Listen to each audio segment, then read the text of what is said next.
Hey everybody, what's going on? And welcome to Rock and Roll True Stories. And let's talk about the news that's been happening the last couple of days. So it was revealed today that Motley Crue singer Vince Neil has underwent hand surgery earlier today in his hometown of Nashville, Tennessee.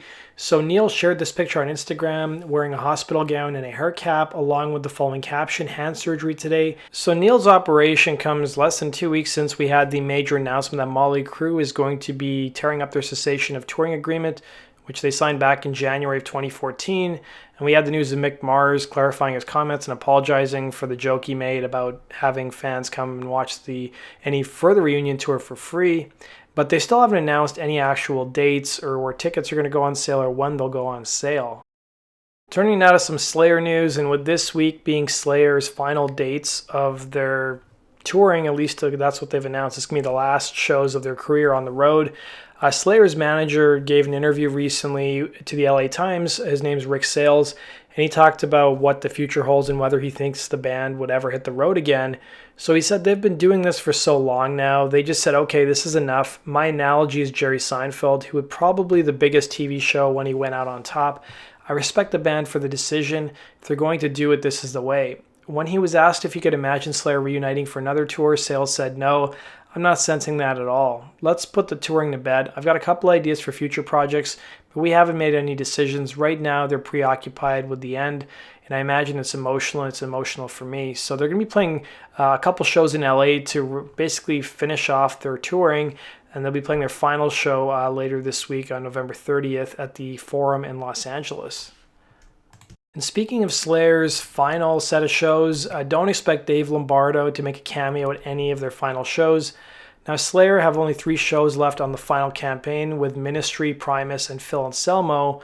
And a lot of people are speculating, is Dave Lombardo going to be coming back and making a cameo?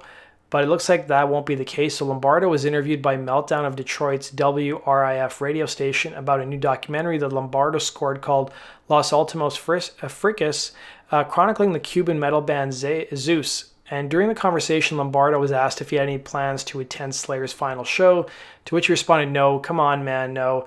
Yeah, no, I think I have a show on that day, and I'm playing Knotfest in Mexico City with Suicidal Tendencies, then heading over to El Salvador and playing another festival.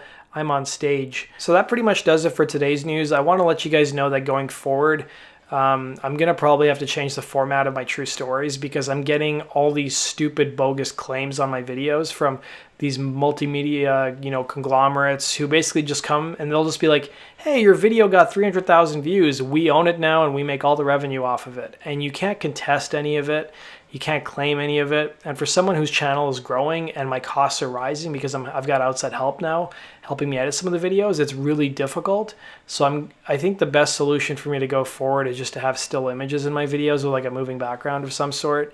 And that way you can get around it. But it's just frustrating when you put a lot of time and effort and some of your videos do really well, and then you just have these companies come and claim it, and you can't dispute it. Like, you can file a counterclaim. Well, you can't file a counterclaim. You can ask for an appeal, but the appeal goes to the actual person who's claimed the video, and they're not going to reverse their decision. It's ridiculous. So I think what I'm going to do with some of my videos that have been claimed or blocked, I'm actually just going to re-release them, but I'm just going to change the background of it. But I'll be talking more about that in the coming future. And if you guys have any suggestions for topics you'd like to see me cover in my videos, shoot me an email at gnrcentralnews@gmail.com. The link to the email address is down below. Take care.